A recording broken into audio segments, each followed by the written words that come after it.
Hello, and welcome to what will hopefully be my first ever YouTube video. That's right, I'm shaking things up, I'm evolving, I'm metamorphosizing.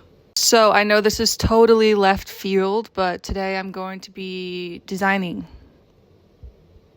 I'm just, stepping out of my comfort zone a little bit. But in all seriousness, I am going to be designing a logo today.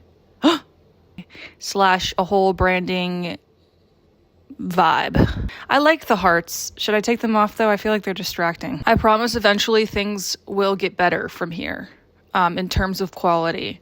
But for now, let's just act like it's kind of indie. Okay, so as no one knows, because I haven't spoken about this, I just bought my first home. Thank you. I'm going to add some applause in because I'm sure that's what you're doing at home. So I'm just going to fill that in. And it is in the lovely city of Waynesboro, which no one knows where or why, But the logo is a little underwhelming, in my opinion. Some may love it. I don't.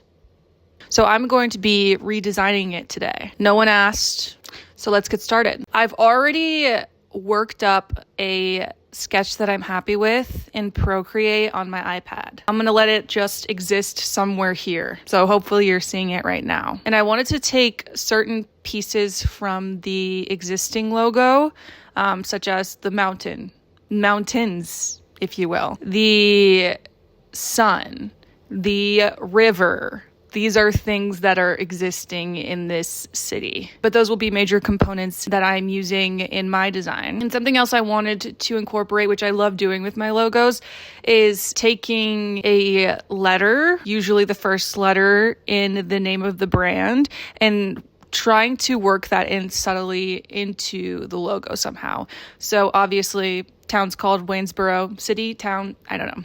And what does that leave me with? A W. And I thought it would feel pretty natural to incorporate this W into the mountain form, into the mountainscape, if that's the word that it is. So I did that, and it's not super overt, but it's just enough to be like, that's yummy. That's a little something that I'm interested in. And my typical style is very soft edges, weathered, rustic.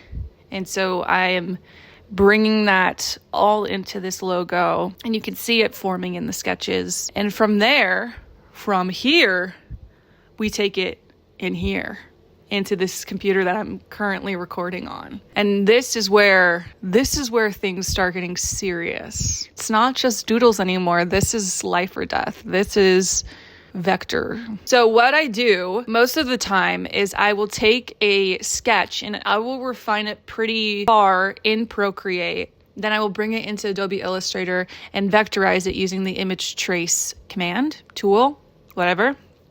I usually use the silhouette preset, and I'll turn that noise all the way down, and usually the threshold, I think it's called, or something, I set that kind of right at 100 because I feel that gives it the most accurate depiction or form from that sketch. Once I have a vector that I'm happy with, I make a very serious decision, and that is, am I going to roughen this? And most times it's yes, because I think just everything looks better roughened. And maybe in 2 years, I'm going to hate myself and be like, why did she use roughen for literally everything she did? But I don't really care right now because I'm really loving it. Sometimes in Procreate, you can use a rough brush and it can translate pretty well into vector, but sometimes it doesn't. And you have to go in and roughen it yourself, which is what I ended up having to do for this, especially because I also do it on type components of the logo. So you kind of want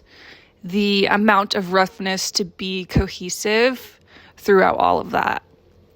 So I'm doing that, okay?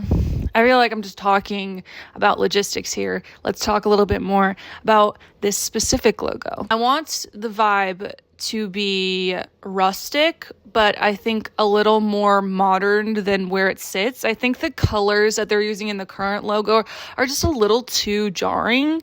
I want to kind of soften them a little bit, but softening doesn't necessarily mean losing vibrancy or vitality. I think it just means making it more approachable and more delicious to the eyes. And so I love, coolers. I don't know if anyone on earth still uses this but me, but I have a hard time using the same colors over and over and over that I love. And I don't think that bodes well for logo/brand designers, because you don't want to just use colors you like and not colors that work for the brand, if that makes sense. So I use this to kind of widen my options, to give me new colors to work with. And it usually works pretty well, even though I always end up finding that pesky little reddish orange in the palette. Not always, but she's there more often than she's not. And I don't know what to say. I eventually landed on a color palette that I was happy with, that started from that generated palette, and then I kind of tweaked it based on the different elements in the logo. Like, I want versions of the logo that are all one color, but I also want versions where it incorporates more of the brand colors, just to have options for the client. I think that's super important, because sometimes you can only get your logo printed for various things in one color. So you always need to have that one color option, in my opinion. That is something that is happening. We're adding those colors in. Another part that is super important to me is having different logo variations, because we live in a world where there are so many different aspect ratios for so many different things.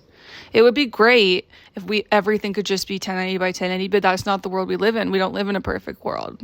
You need to be variable. So we got, my go-tos are badge logo, horizontal logo, stacked logo, just logo type, which means it's literally just the type.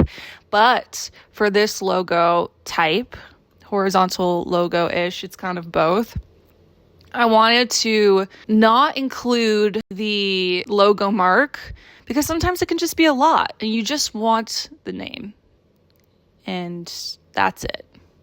But I wanted to incorporate some of the bigger elements from that logo mark into the logo type. And so I kind of further abstracted motifs such as the W-shaped mountains and kind of the ripples that I have going on in there, and worked that in to the logo type. And I think it was pretty successful. And sometimes when this happens, I'm like, wait, I kind of like that better.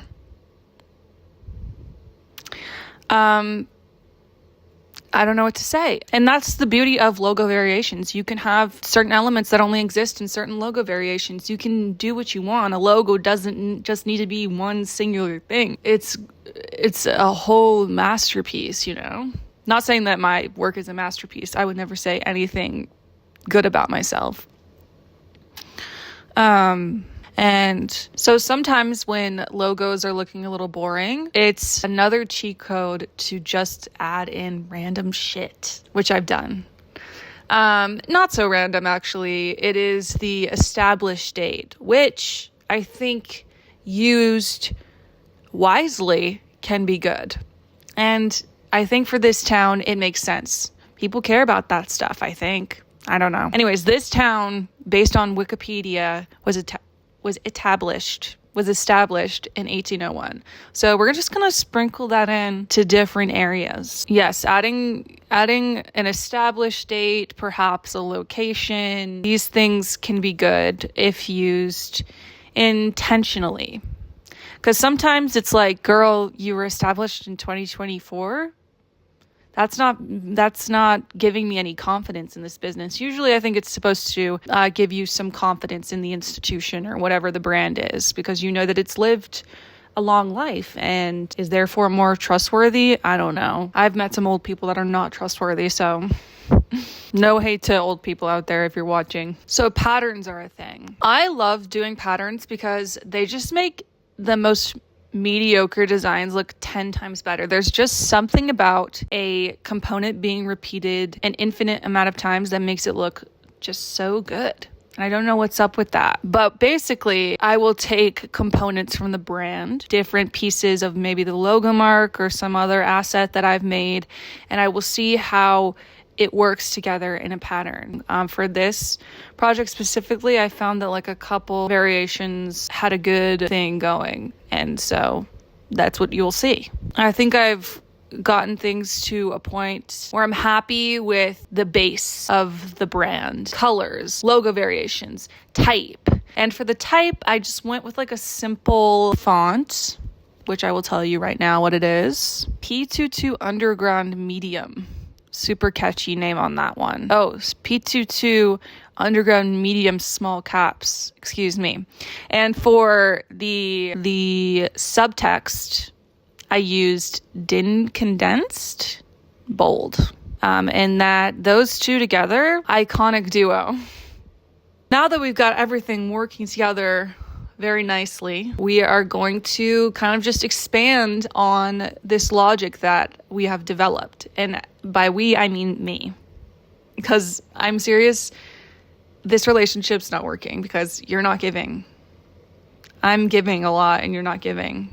So what I will do now is stop talking. I'm going to go and I'm just going to develop things a little bit further, and I'm going to come back to you with the final product, which you will be seeing right after I'm done talking. I don't know anything else. Fun fact about this town, it was initially called Flack, named after some dude, I guess, that had the last name Flack, but I think that's just really odd. So comment below if you think that's weird. Also, don't comment below if you don't like what I've done.